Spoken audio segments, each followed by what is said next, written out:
नमस्कार दोस्तों, स्वागत है आप सभी को। आज हम लोग मिडवाइफरी क्लास को आगे कंटिन्यू करते हैं। जैसे कि आप सबको पता है कि मिडवाइफरी का VBI क्वेश्चन का सीरीज हम लोगों का चल रहा है, जिसमें कि हमने कल 20 क्वेश्चन देखे थे।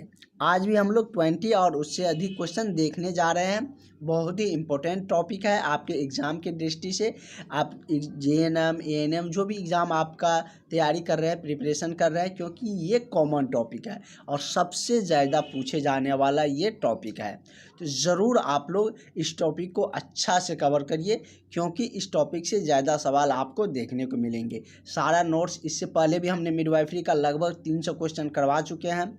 जो भी अभ्यर्थी अभी तक क्लास नहीं ज्वाइन किए हैं, तो वो सारे कैंडिडेट ज़रूर इस नंबर पर कॉल करके व्हाट्सएप करके क्लास में जुड़ जाइए। इस नंबर पर 70 50 87 29 96, जिसमें कि डेली आपको 6 से 7 इवनिंग में क्लास मिलते हैं। साथ ही जैसे ही आप क्लास में जुड़ते हैं, उसी समय आपको सारा नोट्स PDF मिल जाते हैं, जो कि आपको एग्ज़ाम में डायरेक्ट क्वेश्चन मिलेंगे। और आप अच्छे से प्रिपरेशन करते हैं तो निश्चित रूप से आपको जॉब लगेंगे। चाहे बिहार में जॉब करना चाहे, चाहे आप रेलवे का बहाली दिया है उसमें जॉब करना चाहे, चाहे यूपी का बहाली दिया है उसमें जॉब करना चाहे, जिसमें भी आपको जॉब करना रहेगा, आपका प्रिपरेशन अच्छा रहेगा तो निश्चित रूप से उसमें आपको जॉब होंगे और आपका मेरिट लिस्ट भी बनेगा। तो चलिए हम लोग बिना देरी किए क्लास को आगे कंटिन्यू करते हैं। और जैसे कि ये सारे नोट्स आप लोगों को, जो आप लोगों का क्लास का ग्रुप है, उसमें मिल जाएंगे। और हम लोग 20 से आगे का क्वेश्चन देखेंगे, क्योंकि 20 तक क्वेश्चन हम लोग पिछले क्लास में ही कर चुके थे। तो चलिए हम लोग का क्वेश्चन कर रहा है, 21 क्वेश्चन है कि क्या कर रहा है कि एक महिला जिसने 5 बार, क्या कह रहा है कि एक महिला जिसने 5 बार या उससे अधिक बार बच्चे को जन्म दिया हो तो क्या कहलाती है। मतलब कहलाती है, यहाँ पर थोड़ा सा मिस्टेक हुआ है, लिख लीजिएगा। कहलाती है मतलब जो महिला 5 बार या उससे अधिक बार बच्चों को जन्म दिया है, तो उस महिला को क्या कहेंगे। अब अभी के सिनेरियो में इतना बच्चे तो कोई भी जो भी फैमिली मेम्बर होता है वो नहीं चाहते हैं, क्योंकि सबका अब एक ही थीम रहता है, हम दो हमारे दो। लेकिन पहले अमूमन ज़्यादा देखते होंगे, अभी भी आप सबके जो भी आसपास में होंगे तो देखते होंगे 5 या उससे अधिक भाई बहन होते हैं। तो इस तरीके से कह रहा है कि यदि एक महिला 5 बार या उससे अधिक बार बच्चे को जन्म दिया हो तो वो क्या कहलाती है। जैसे इसमें बहुत सारा ऑप्शन दिया है। जैसे इसमें दिया है कि नुल्ली पेरा या ग्रैंड मल्टीपेरा। तो देखो, ग्रैंड मल्टीपेरा मतलब क्या, कि ग्रैंड मतलब विस्तार होता है, मल्टी मतलब भी ज़्यादा होता है, एक से अधिक होता है। इसके नाम से ही हमारा आंसर क्लियर हो रहा है। मतलब 5 बार या उससे अधिक बार बच्चे को जन्म दिया है तो इसको क्या कहेंगे, तो ग्रैंड मल्टीपेरा कहेंगे। उसका एक स्पेसिफिक नेम दिया जाता है, नेम है कुछ नहीं है, तो उसको क्या कहा जाता है, ग्रैंड मल्टीपेरा कहा जाता है। तो करेक्ट आंसर आपका ऑप्शन नंबर B हो जाएगा। नेक्स्ट क्वेश्चन हम लोग चलते हैं। हमारा अगला क्वेश्चन क्या कह रहा है, यहाँ पर ये स्टॉप हो गया है क्या।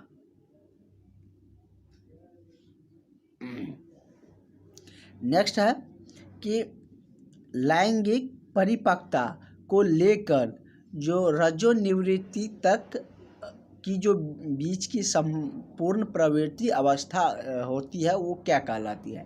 कह रहा है कि लैंगिक परिपक्वता से लेकर जो रजोनिवृत्ति तक होती है, रज्जो के बारे में भी हमने आपको बताए थे, रजोनिवृत्ति तक की जो बीच की संपूर्ण प्रवृत्ति की जो अवस्था है कहलाती है क्या।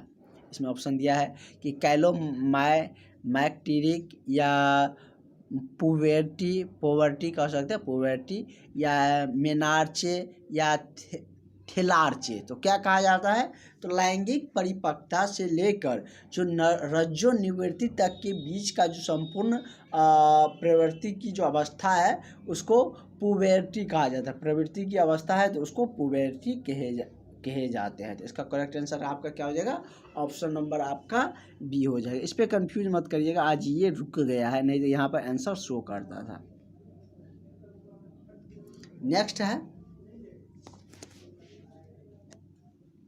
नेक्स्ट आपका क्वेश्चन कह रहा है कि निम्न में से कौन सा अंतर अंतर्गत अंतर्गर्भाशयी वृद्धि अवरुद्ध का कारण नहीं है। मतलब कि जो अंतर्गर्भाशयी होती है उसकी वृद्धि के अवरुद्ध, जो बढ़ रहे हैं अंतर्गर्भाशय उसको वृद्धि को मतलब कि अवरोध करता है, मतलब कि बढ़ने में रोकता है, वो कौन सा कारण नहीं है जो उसके वृद्धि का अवरोध नहीं करता है। मतलब कि वृद्धि में अवरोध उत्पन्न नहीं करता, मतलब कि उसको रोकने का कार्य नहीं करता है। जैसे इसमें दिया गया है आपका ऑप्शन कि गर्भकालीन मधुमेह, गर्भ के समय में यदि मधुमेह है जिसको डायबिटीज आप लोग कहते हैं, एनीमिया दूसरा ऑप्शन है आपका एनीमिया, तीसरा ऑप्शन आपका है कि गर्भ अवस्था प्रेरित उच्च रक्तचाप या मृत हृदय रोग। तो देखिए ये सब मतलब क्या है, तो इसमें अवरोध का मतलब कि कारण है, मतलब अवरोध करेंगे वृद्धि का, अंतर्गर्भाशयी वृद्धि में। लेकिन जो गर्भकालीन मधुमेह है उसको इससे कोई लेना देना नहीं, वो इसमें अवरोध नहीं करेंगे। तो वही आपको खोजना था कि अंतर्गर्भाशयी वृद्धि में अवरोध का कारण कौन नहीं है। तो कौन नहीं है, तो गर्भकालीन में जो मधुमेह है वो मतलब गर्भकालीन गर्भ समय की जो मधुमेह है स्थिति, गर्भ समय की जो मधुमेह की स्थिति है वो मतलब कि अंतर्गर्भाशयी वृद्धि की अवरोध में मतलब कि कारण नहीं बनता, फैक्टर नहीं है उसका, उसको अवरोध नहीं करता है। ठीक है, क्वेश्चन क्या कर रहे थे समझ गए, आंसर इसका ऑप्शन नंबर आपका ए हो जाएगा। नेक्स्ट क्वेश्चन हम लोग देखते हैं। आपका अगला क्वेश्चन है, और यदि आपको जैसे हम स्क्रीन पर क्वेश्चन लाते हैं और जिस भी कैंडिडेट को वो आंसर आता है तो उसको आंसर करने का प्रयास करिएगा कमेंट सेशन में। तो चलिए नेक्स्ट क्वेश्चन हम लोगों का है, कह रहा है कि भ्रूण की खोपड़ी में एस्क्यूचर लाइन में जो उपस्थित चौड़ी जगह को कहा जाता है। मतलब कि भ्रूण की जो खोपड़ी होती है उसमें से एस्क्यूचर लाइन में जो उपस्थित चौड़ी एक जगह रहती है, मतलब एक जगह टाइप का चौड़ी जगह रहती है, विथ फिगर हम आपको होगा तो समझा देंगे। तो उसमें क्या होता है कि कह रहा है कि उसमें उसको कहे जाते हैं क्या, डायमेट या फेंटानेल, ब्रो या लाई, उसको क्या कहा जाता है, तो फेंटानेल कहा जाता है। क्या कहा जाता है, फेंटानेल, जो मतलब कि भ्रूण की खोपड़ी में जो एस्क्यूचर लाइन में जो उपस्थित चौड़ी जगह होती है, मतलब कि उसमें एस्क्यूचर में जो जगह बच जाती है चौड़ी सी, उसको क्या कहा जाता है, तो फेंटानेल कहा जाता है। क्या कहा जाता है, फेंटानेल कहा जाता है। ऑप्शन नंबर आपका बी सही हो जाएगा। और जो भी कैंडिडेट बिहार के एएनएम जीएनएम ड्रेसर का इंतज़ार कर रहे हैं तो वो लोग बिंदास होकर अपनी तैयारी को जारी रखें, क्योंकि आपका बहाली तो आने ही वाले हैं, कुछ दिन में आपको बहाली आ जाएगा। जैसे रेलवे दे दिया है आपका, और उसके बाद यूपी का आ गया है, तो बिहार वाला जैसे अनाउंसमेंट कर चुका है, सीट का हो चुका है, इसमें थोड़ा सा डिले हो रहा है क्योंकि अभी दरोगा साहब का नियुक्ति प्रमाण पत्र सारे कुछ दिए जा रहे हैं, वितरण किए जा रहे हैं, तो इस वजह से भी थोड़ा सा समय लग रहे हैं। और इसके बाद स्वास्थ्य विभाग पर ही पूरी फोकस होने वाली है और उसी पर आप लोगों की बहाली की प्रोसेसिंग आगे बढ़ेंगे। तो अब आप लोग निश्चिंत हो के और जितना हो सके उतना समय आप लोग अपनी पढ़ाई पर दीजिए, वही आपको सिलेक्शन दिला सकता है अब, क्योंकि बिना एग्ज़ाम के बिना आपको रिजल्ट का अब नौकरी संभव नहीं है। क्योंकि जितने भी अब एग्ज़ाम होता है, यूपी वाले में भी 100 अंक का एग्ज़ाम कर दिया है, सभी जगह रेलवे में भी 100 मार्क का एग्ज़ाम है, सभी जगह आपका एग्ज़ाम ही है को, तो कहीं पर बिना एग्ज़ाम से आप नौकरी अब नहीं ले सकते। हाँ, कहाँ किसी किसी पोस्ट पर यदि 4 5 6 सीट आता है तो वहाँ पर इंटरव्यू रहता है, वहाँ पर भी इंटरव्यू रहता है, तो क्वेश्चन आएंगे तब ना आप इंटरव्यू में बैठिएगा। वो इंटरव्यू में तो यही से रिलेटेड पूछते हैं, तो मतलब कि लेकिन वहाँ पर कम पोस्ट रहते हैं, जहाँ पर ज़्यादा पोस्ट आते हैं वहाँ पर एग्ज़ाम होता है। नेक्स्ट क्वेश्चन आपका कह रहा है, और सबका हो जाएगा जो भी पढ़ेगा क्योंकि बहुत सारी बहाली आने वाली है। कह रहा है कि कौन सी संरचना बेग्रामा के नाम से जानी जाती है, इसमें जनरली नाम से ही रिलेटेड है। कह रहे कि कौन सी ऐसी संरचना है जो बेग्रामा ब्रेगमा है, ब्रेगमा के नाम से जाना जाता है। तो जैसे कि ऑप्शन आपका दिया है एंटीरियर फ्रंटेलर, दूसरा है पोस्टीरियर फ्रंटेलर, तीसरा है लंबाइड फ्यूचर, चौथा है क्या फ्रंटल सिविनी। तो ब्रेगमा के नाम से जो जाना जाता है जिस संरचना को, उस संरचना को क्या कहा जाता है? तो एंटीरियर फेंटेनल कहा जाता है। क्या कहा जाता है? एंटीरियर फेंटेनल कहा जाता है। और हम बीच में एक बार एक टॉपिक स्टार्ट करेंगे, उसके बाद आप लोगों को मिडवाइफरी का थ्योरी क्लास मिलेगा। तो उसके बाद आपको मिडवाइफरी का ना होगा, तो मिडवाइफरी का आप लोगों का थ्योरी क्लास मिलेंगे। पहले हम लोग इससे पहले एक और टॉपिक कवर कर लेंगे, क्योंकि लगातार मिडवाइफरी चलेंगे तो आप लोगों को थोड़ा सा लगेगा कि सर एक ही टॉपिक पढ़ा रहे हैं। मिडवाइफरी से ज़्यादा क्वेश्चन पूछे जाते हैं, इसलिए हम लोग इसको ज़्यादा कवर करते हैं। तो समझ गए कि मतलब कि ब्रेगमा संरचना जो होती है उसको एंटीरियर फेंटेनल के नाम से जाना जाता है। किस फेंटेनल से? तो एंटीरियर फेंटेनल के नाम से जो ब्रेगमा संरचना है उसको, मतलब संरचना के स्ट्रक्चर जो है उसको जाना जाता है। नेक्स्ट क्वेश्चन है आपका। नेक्स्ट क्वेश्चन कह रहा है कि एक या एक से अधिक कारणों से गर्भधारण की पूर्ण अयोग्यता क्या कहलाती है? कह रहा है कि एक या एक से अधिक गर्भधारण की पूर्ण अयोग्यता क्या कहलाता है? इम्पोर्टेंस, या दूसरा ऑप्शन है कि इनफर्टिलिटी, या फर्टिलिटी, या एस्टिलिटी। तो क्या कहा जाता है? तो एक या एक से अधिक कारणों से यदि गर्भधारण की पूर्ण अयोग्यता, मतलब कि गर्भधारण पूरा नहीं हो पाते, मतलब पूर्ण गर्भधारण करने के लिए पूरी योग्यता नहीं पूरा हो सकता है एक या एक से अधिक बहुत सारे रीजनों के कारण, तो उसको क्या कहा जाता है? तो उसको इनफंटिनियल कहा जाता है। मतलब फंटिनियल ने पूरा नहीं है तो उसको इनफंटिनियल कहे जाते हैं। ठीक है, क्या कहा जाता है? तो इनफर्टिलिटी। तो इनफर्टिलिटी मतलब क्या? फर्टिलाइजेशन की प्रक्रिया पूरा होंगे तो उसको फर्टिलिटी कहेंगे। क्या होंगे? अगर फर्टिलाइजेशन की प्रक्रिया पूरा होंगे तभी ना मतलब ये गर्भधारण हो पाएगा। तो इससे सोचने की बात है। यदि फर्टिलाइजेशन की प्रक्रिया पूरा होंगे, पूरी तरीके से योग्य होंगे तो वो फर्टिलिटी कहलाएगा। यदि पूरा तरीके से योग्य नहीं है, मतलब पूर्ण अयोग्य है, मतलब कि वो योग्य गर्भधारण के लिए है ही नहीं, तो उसको इनफर्टिलिटी कहेंगे। क्या कहेंगे? इनफर्टिलिटी। तो ठीक है, इसमें कोई दिक्कत नहीं होनी चाहिए, क्योंकि अगर फर्टिलिटी की प्रक्रिया प्रोसेस पूरी होती है तो वो गर्भधारण कर पाते हैं। अगर फर्टिलिटी की प्रक्रिया पूरा नहीं हो पा रहा है तो उसी को हम लोग अयोग्य क्या कहते हैं? मतलब गर्भधारण की पूर्ण अयोग्यता कहते हैं। किसको? तो इनफर्टिलिटी के केस में।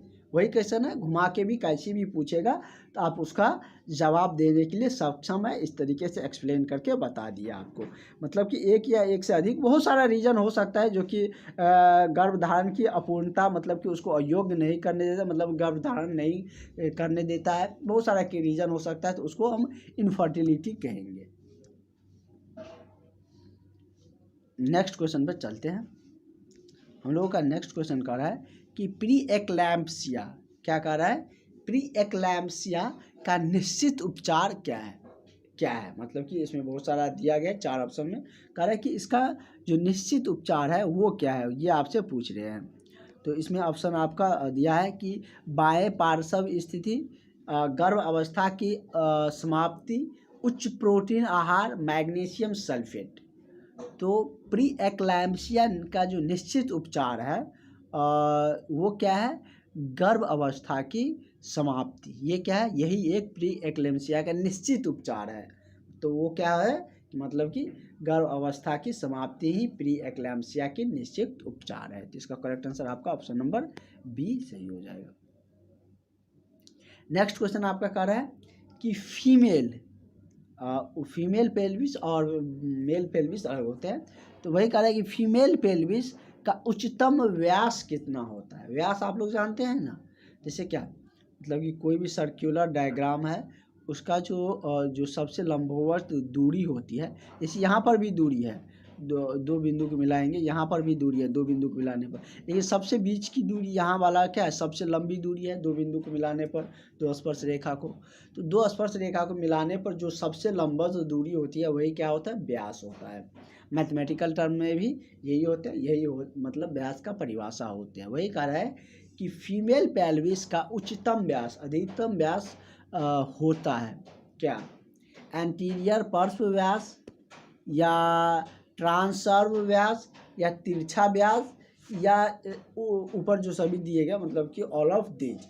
तो किस तरीके से होता है फीमेल पेल्विस का उच्चतम व्यास? तो इसका व्यास होता है ट्रांसवर्स व्यास होता है। कैसे? तो ट्रांसवर्स व्यास होते हैं। कैसे क्या है? जैसे क्या ये मतलब कि कोई रेखा है और ये इस पर लंबवत है तो उसको क्या कहते हैं? ट्रांसवर्स इसी को कहे जाते हैं। ठीक है, ऐसे है। ये क्या कहलाएगा? ट्रांसवर्स कहलाएगा। ये लॉन्गिट्यूडनल, ये ट्रांसवर्स कहलाएगा। ठीक है। होता क्या है वो बता दिए ना, ट्रांसवर्स व्यास। ट्रांसवर्स और लॉन्गिट्यूडनल ये सब मैथ फिजिक्स की टर्म है। वहाँ पर आप लोग इंटर में या टेंथ में तो नहीं, इंटर में ज़्यादातर यूज होते हैं, वहाँ पर पढ़े होंगे आप लोग। नेक्स्ट क्वेश्चन है कि स्तन में कह रहा है कि स्तन के उत्तक, क्या कह रहा है कि स्तन के उत्तक का सूजन क्या कहलाता है? स्तन के उत्तक में यदि सूजन आ जाता है तो उसको क्या कहे जाते हैं? तो जब स्तन के उत्तक में सूजन आता है तो उसको मेस्टाइसिस कहे जाते हैं। में क्या कहा जाता है? तो मेस्टाइसिस कहे जाते हैं। जब स्तन के उत्तक में सूजन होते हैं तो उसको मेस्टाइटिस के नाम से जाना जाता है। तो इसका करेक्ट आंसर आपका ऑप्शन नंबर सी हो जाएगा। नेक्स्ट क्वेश्चन आपका क्या कह रहा है?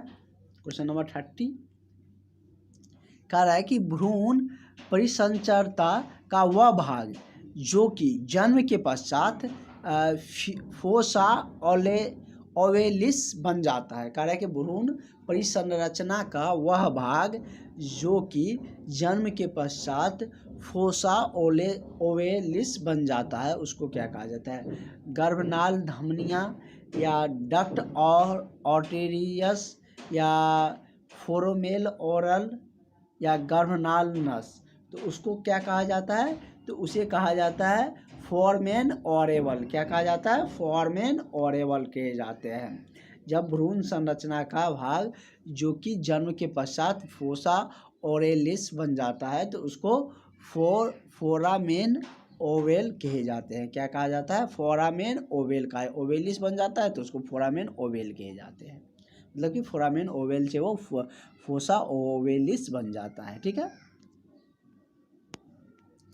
नेक्स्ट क्वेश्चन हम लोगों का कह रहा है कि निम्न में से क्या कह रहा है कि निम्न में से कौन सा हालत गर्भ अवस्था में मूत्र पथ के जो मूत्र मार्ग है उसके संक्रमण के लिए जोखिम कारक नहीं है?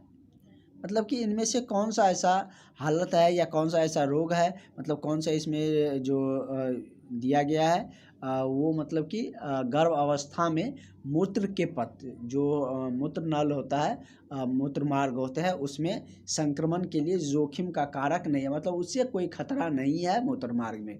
ये आपसे पूछ रहा है। जैसे कि मधुमेह, उच्च रक्तस्राव, और उसके बाद आपका दिया गया है कि वेसिकोलेटिस रिफ्लेक्स या सिकल सेल एनीमिया। तो संक्रमण के लिए जोखिम कारक नहीं है। तो वो कौन सा है? तो उच्च रक्तस्राव जो होती है वो मतलब कि गर्भ अवस्था में मूत्र पथ के संक्रमण में जोखिम कारक नहीं है, क्योंकि उस समय मतलब कि जब द्वितीय प्रसव में जाते हैं तो उस दौरान ब्लीडिंग होते हैं। अगला हम लोग का क्वेश्चन है कि पीएच से रिलेटेड है। कह रहा है कि ये केमिस्ट्री का ही समझ सकते हैं और केमिस्ट्री और बायो के रिलेट करके है कि निम्न में से कौन सी वीर्य संश्लेषण शून्य क्या कह रहा है? शून्य असामान्य है। मतलब कि शून्य असामान्य है, मतलब कि उसका जैसे कि शुक्राणु मात्रा का 5 ml, शुक्राणु एकाग्रता का 30 ml या शुक्राणु गतिशील का 50% से सामान्य रूप से 60% तक या pH 6.5 तक। तो ये जो आपका वीर्य विश्लेषण का मूल्य असामान्य है वो pH कितना? तो pH 6.5। pH मतलब कि आप लोग जानते हैं मतलब कि ये एक पैरामीटर है, मापने की इकाई है। अगला कह रहा है कि लेटेड फेज और अलर्ट लाइन एवं क्रिया रेखा आदि शर्तें किस संदर्भ में प्रयुक्त होता है। कह रहा है कि लेटेड फेज या अलर्ट लाइन एवं क्रिया रेखा आदि शर्तें किस संदर्भ में प्रयुक्त होता है?